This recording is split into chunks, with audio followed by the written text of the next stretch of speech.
Hey, you want to be more right about the world?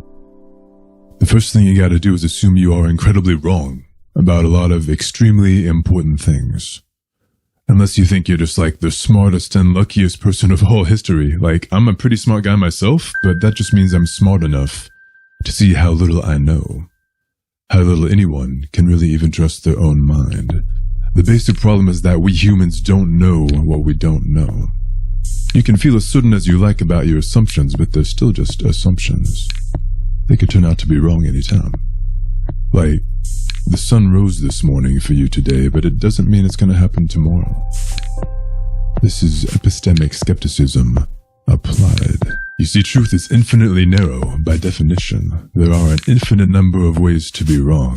There's only one way to be right. Truth is infinitely narrow. That means you can never know you found it unless you also know that you're not missing anything important. It's like those awesome mind-bending movies where the very last shot makes you suddenly question and reinterpret everything you've just seen for the last couple hours. How do you know your life or death is not like one of those movies? You don't. In fact, for all you geniuses out there, here is a simple 3-question test to see if you can even trust your own basic grasp on reality. Number 1. Are you an all-knowing, universal being who transcends space and time itself? No? Well, thanks for playing. Now, see, this is why it sucks to be yes. If you don't know everything, then you don't know anything. Whatever certainty you think you have, doesn't matter. Sure, you can say 1 + 1 = 2. That's pretty clean cut. Congrats. Here's the thing. 1 what?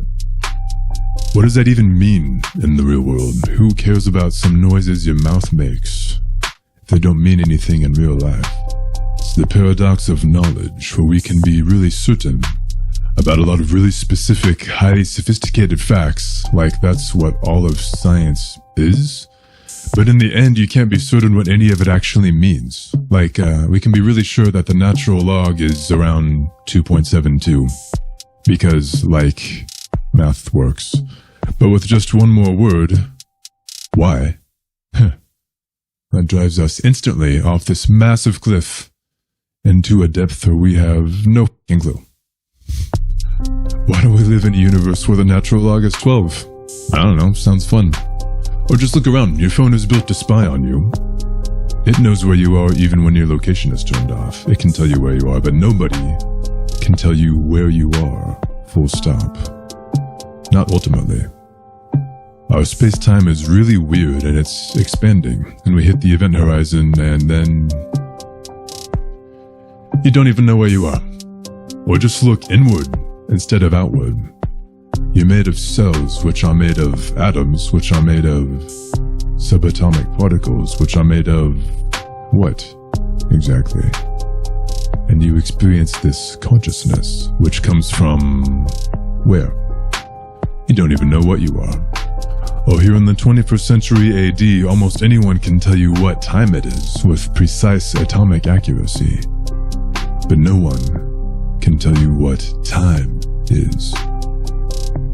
When it all comes down, you don't even really know what year this is or how old you are. You see, you hold the here and now in your hot little hands.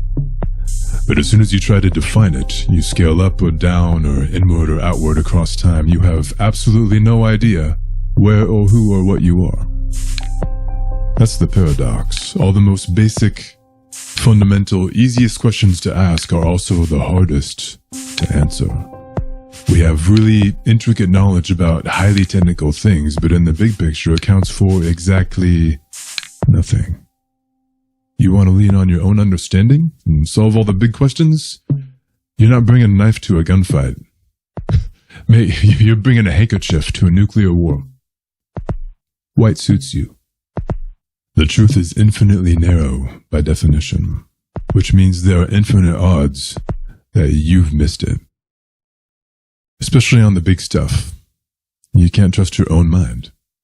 No matter what you believe, the only thing you can be certainly right about is that you are certainly wrong about a lot of very important things.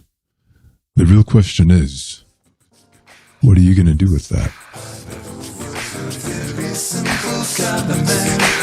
but I can fake it.